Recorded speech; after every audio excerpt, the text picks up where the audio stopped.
agentes instruidos en los tribunales, sino con un trabajo sistemático de otro tenor que ya se había, aprovechando lo que ya se había realizado y se había acreditado por el trabajo de la CONADE.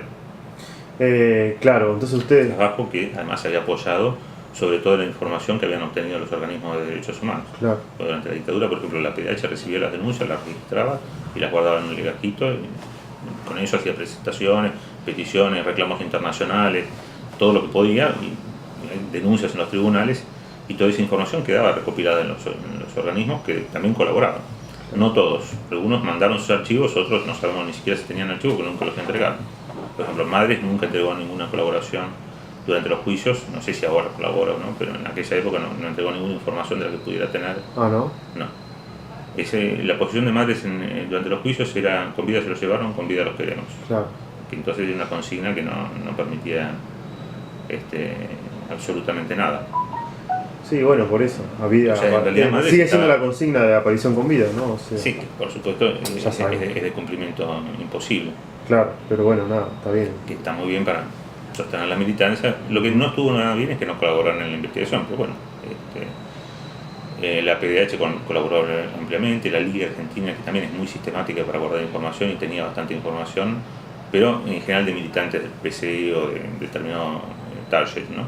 Ajá. El CELS también, que había sido una decisión de la PDH inicialmente, pero también tenía bastante información, y el Movimiento Ecuménico de Derechos Humanos, el CERPAG, donde estaba Pérez Esquivel, todos colaboraron y entregaron toda la información que tenían. Lo que habrán querido entregar, ¿Y vos decís que Madres tenía información también, por ejemplo? No sé si tenía información, sé que no colaboraron, sé que no entregaron información. Y cuando vos decís Madre, en ese momento no la cabeza estaba Eve de Bonafini. Eve de Bonafini sí estaba en aquella época y tenía la posición de que los juicios no los apoyó en ningún momento, ¿no? Y eso era claro, que ella no estaba a favor de los juicios. Porque pedían otra cosa. Sí. ¿Qué pedían? Aparición con vida. Y castigo a los culpables. Pero el castigo requería los juicios, y claro, con los juicios había que colaborar. Es una postura contradictoria. Bueno, y entonces... Bueno, ojo, porque los juicios, cuando se hacían los juicios, hay que acordarse, los juicios no se hacían los juicios contra los militares. Se hacían los juicios contra los militares y contra los integrantes de las fuerzas subversivas. Exacto. Porque Alfonsín también había ordenado que se investigaran las responsabilidades de los delitos, también de lesa humanidad, cometidos por las organizaciones terroristas. Sacame esta y se duda. habían iniciado esos procesos. Cuando se inician los juicios, primero es, diríamos, condenado no sé quién, pero un militante o alguien perteneciente a una agrupación, no sé si era Montonero o del ERP, antes de los militares. ¿Y Firmenich? No, que no era Firmenich. No, pero Firmenich no me acuerdo si fue antes, ¿no? Porque lo antes de la condena a las juntas, hubo, previo a lo que fue el juicio de las juntas, un condenado que pertenecía a alguna agrupación, llamémosle. Y puede ser, no recuerdo eso. ¿No te lo acordás? No me acuerdo. Te lo pregunto porque veo que tenés buena memoria. Sí, había condenados durante la dictadura, habían condenado a integrantes de las fuerzas por delitos ocurridos. Algunos habían sido juzgados por la justicia federal. O sea, había habido muchos juicios antes, en lo que se llamó el Camarón, la vieja Cámara Federal. Yo de eso no tengo recuerdo, lo sé porque haberlo escuchado, ¿no? Y había habido como 600 o 700 condenados, inclusive estaban, por ejemplo, me acuerdo los que lo habían matado a Quiroga, estaban condenados y cumplieron la condena. Invernici, el hijo de Bagiberti, que había participado de la toma de un cuartel entregando a sus compañeros, estaba condenado, cumplió entera la condena. Me acuerdo que cumplió en la unidad 1 de Caseros, habían sido condenados. Creo que la terminó en la 9.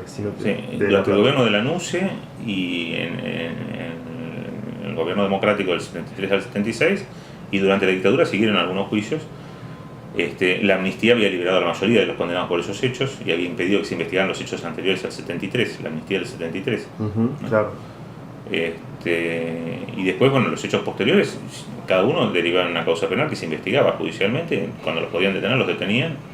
Y sí, no recuerdo quiénes son los que cumplieron pena. El que me acuerdo siempre es Firmenich, pero otros que hayan estado detenidos sí, y Correano Merlo estuvo detenido también, pero me parece que no sé si en esa época. Pero bueno, nada, lo que yo quería era si vos te acordabas de quién había sido condenado antes de los militares? No, me acuerdo que el decreto de enjuiciamiento de los militares, que fue enjuiciamiento con tribunales militares, que yo no estaba de acuerdo en aquel momento, después supe por qué además era equivocado eso, pero eso, investigando técnicamente, después, en realidad no habría que haber hecho eso, habría que haber hecho otra cosa, pero eso es contrafáctico, ¿no? Me acuerdo que simultáneamente empezó el juicio contra las cabezas de los de ERP, montoneros, que no estaban en el país, o estaban prófugos, y no sé si había alguno detenido de ellos, la verdad no me acuerdo que hubiera alguno detenido. Sí que los detuvieron después, algunos los detuvieron después y terminaron condenados, de hecho fueron indultados por Menem los que estaban condenados. Claro. Bueno, entonces hablemos ya de lo que fue el momento de trabajar para llevar adelante el juicio. Bueno, ¿no? te contaba, inicialmente se trabajó de esa forma con el secretario de la Fiscalía, que era Mario Fernando Ganora, y con Ramiro Rodríguez Bosch, que ahora es fiscal de Cámara Penal Económico. Y habían trabajado con una metodología judicial tradicional de investigación a partir de los expedientes, lo que les llega a los tribunales, digamos, ¿no? Cuando viene Moreno Campos, después se va Rodríguez Bosch, y Ganora se concentra en las causas tradicionales de la Fiscalía, en la competencia original de la Fiscalía, se adopta esta otra metodología. A mí me convocan antes de convocarlo a Moreno Campos. Yo empiezo a trabajar cuando estaba trabajando Ramiro Rodríguez Bosch. Me acuerdo que empecé a leer con él las causas estas que venían de los consejos de guerra, y era asombroso lo que te encontrabas ahí, porque sin ninguna vergüenza habían acumulado las pruebas de las trapisondas que estaban haciendo los militares por toda la capital. Todo eso guarda mucha vinculación con lo que pasó con la morgue judicial, a la cual se la usó como una suerte de lugar para enjuagar una serie de operativos que se planteaban que eran operativos de guerra y que en realidad eran fusilamientos y homicidios y cosas por el estilo. Pero claro, la morgue practicaba la pericia, determinaba en la autopsia que había sido un fusilamiento a corta distancia y se le tenía que mandar a un consejo de guerra. Y se le mandaba al consejo de guerra, que después no se enteraba, nadie se enteraba, no había ningún seguimiento de qué es lo que pasaba. Claro. Porque en ese momento la competencia esa estaba asignada a los consejos de guerra, no por normas de la dictadura, por normas del gobierno de Isabel Perón. Isabel Perón le había dado esa competencia a los consejos de guerra, una cosa terrible. A mí me convocan, yo creo que en septiembre o octubre del 84 a trabajar. Cuando empezaban a prepararse ya, yo no me acuerdo si ya se había abocado a la Cámara o si ya lo que tenían eran los primeros informes, le pedí informes al Consejo, y con esa información ya se estaban trabajando como para hacerse cargo de la eventual apelación, porque el procedimiento era bastante angustioso, los plazos del Código de Justicia Militar, y calculaban que iban a tener que resolver muy rápidamente la apelación sobre las condenas. Pero en algún momento hay una decisión del Consejo que indicaba que no iba a haber condenas, y entonces decide abocarse la Cámara a la instrucción. Yo creo que ya estaba trabajando antes de que se abocaran. Porque todavía me acuerdo de estar trabajando ahí cuando los indaga la Cámara, cuando se abocan, le hacen una nueva declaración indagatoria a Videla, Macera y Agosti, y a los integrantes de las tres juntas, y ahí es cuando se va Visordi. Y entonces me incorporo yo, en ese momento me incorporo yo, antes de que llegara Moreno Campos. Y trabajamos primero un par de meses con esa metodología hasta que llega Moreno Campos, con el cual vienen estas ideas de trabajar a partir de lo que se había hecho en la CONADEP, que implicó un cambio de trabajo muy importante. Bueno, ¿y cómo era un día de trabajo más o menos, ¿no? Como para recordar, reconstruir ese momento. ¿Cómo era un día de laburo ahí en la Fiscalía para investigar esto? Mirá, más o menos, cómo llegaban no sé, contame un poco cómo llegaban, no sé, las fichas, los expedientes, quién hacía tal cosa, más o menos. Mira, la Fiscalía estaba físicamente ubicada en la planta baja del Palacio, y la Cámara tenía la sala de audiencia que está al fondo del Palacio de Tribunales en la planta baja, que ahora es una especie de salón de actos, que lo administra la Corte, y está ubicada la Cámara Federal en el costado izquierdo hacia el fondo de la planta baja, o sea, está bastante cerca de la Fiscalía de la Cámara Federal. Con el viejo Código de Procedimientos, la Fiscalía no tenía la instrucción a su cargo, la instrucción estaba a cargo de los tribunales. Entonces, la que tenía las causas y el material era la Cámara.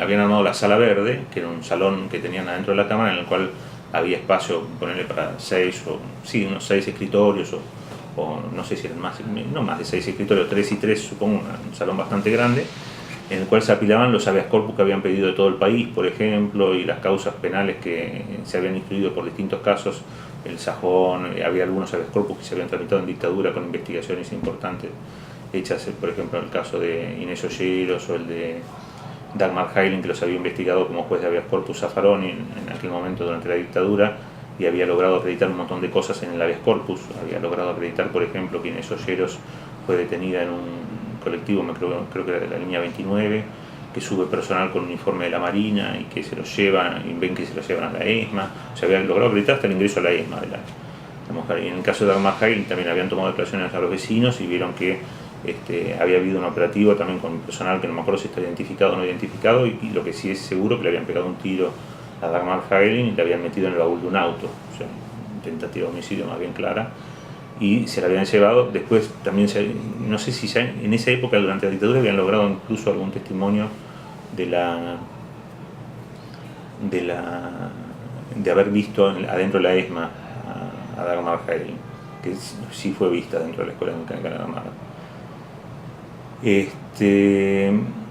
Esos expedientes físicamente estaban adentro de la cámara. Nosotros al sumo teníamos fotocopias de ese material, y lo que sí teníamos nosotros como prueba original, y eso fue la originalidad que se incorporó después, es el acceso a los legajos de la CONADEP, que fuimos nosotros los que los tuvimos antes que la cámara, incluso los ofrecimos como prueba de la Fiscalía, y se incorporaron recién entonces al expediente. Es decir, la Cámara venía trabajando con los expedientes que se habían trabajado habitualmente en los tribunales, y con esta metodología que es el tribunal que tiene a su cargo la instrucción y la investigación. Y acá lo novedoso fue que la Fiscalía aportó un montón de información que la obtuvimos del Poder Ejecutivo, en realidad, la obtuvimos de una comisión investigadora que se había creado, que ya había cumplido su cometido y que había dejado toda esa información reservada en una oficina del Poder Ejecutivo. Claro. Y trabajábamos, te digo, el horario era bastante amplio porque empezábamos, siempre el horario de ingreso a tribunales es 7:30, yo siempre entré bastante temprano, y en esa época todavía cursaba en la facultad, y cuando no cursaba te quedabas trabajando a la tarde también, y después fueron 3 o 4 meses de trabajo muy intenso en la preparación de la prueba. Trabajamos también con la gente de la subsecretaría, en algún caso nos mudábamos a la subsecretaría que tenían más